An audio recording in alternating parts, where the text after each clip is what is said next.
بوجھ اتر گیا۔ صاحب میری ماں کو بچا لیجیے، ڈاکٹر 4 لاکھ روپے کا خرچہ بتا رہے ہیں۔ صاحب ماں کو بچا لیجیے، میں پیسے اپنی تنخواہ میں سے تھوڑے تھوڑے کر کے واپس کر دوں گا، میں آپ کا یہ احسان کبھی نہیں بھولوں گا۔ یہ الفاظ سن کر احمد سلیم کو حیرت کا ایک جھٹکا لگا۔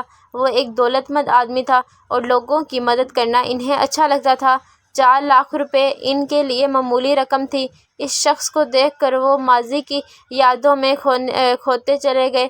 استاد میری ماں کی طبیعت بہت خراب ہے، کچھ پیسے دے دو، میں تمہارے یہ احسان زندگی بھر نہیں بھولوں گا، یہ پیسے میری تنخواہ سے کاٹ لینا استاد۔ 12 سالہ سلیم اپنے استاد کے سامنے گر گڑا رہا تھا۔ وہ ایک دکان میں میکینک کا کام کرتا تھا۔ حالات نے اس وقت سے پہلے ہی برا کر دیا تھا۔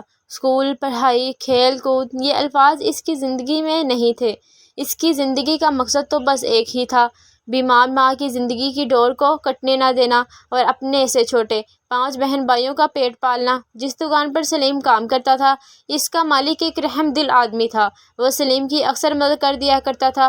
تقریباً ہر مہینے ہی اس کا یہ معمول تھا۔ کبھی تو مانگی ہوئی پیسے بھی اس کی تنخواہ بھی زیادہ ہوتی۔ استاد بھی جانتے تھے کہ بچہ حقیقت میں ضرورت مند ہے، اسی لیے وہ کبھی انکار نہیں کرتے۔ سلیم بھی استاد کو بابا کی طرح سمجھتا تھا۔ استاد کو یہ بات معلوم تھی کہ وہ شروع سے اپنی پریشانیوں کا شکار نہیں تھا۔ جب تک سلیم کے والد زندہ تھے، اسے کبھی پانی پینے کے لیے بھی خود اٹھنے کی زحمت نہیں کی تھی۔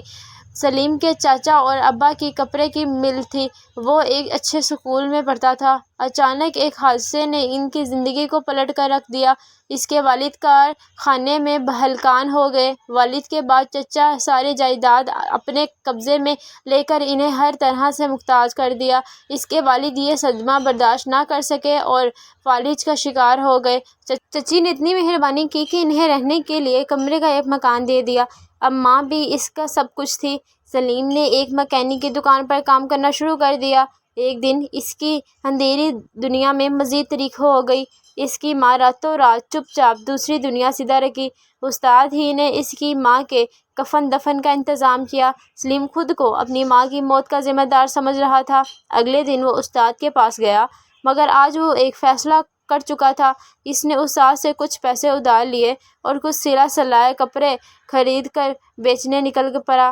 کم منافع رکھ کر اس نے سارے کپڑے بیچ دیے۔ آہستہ آہستہ وہ اپنے نام مارکیٹ میں بنا چکا تھا۔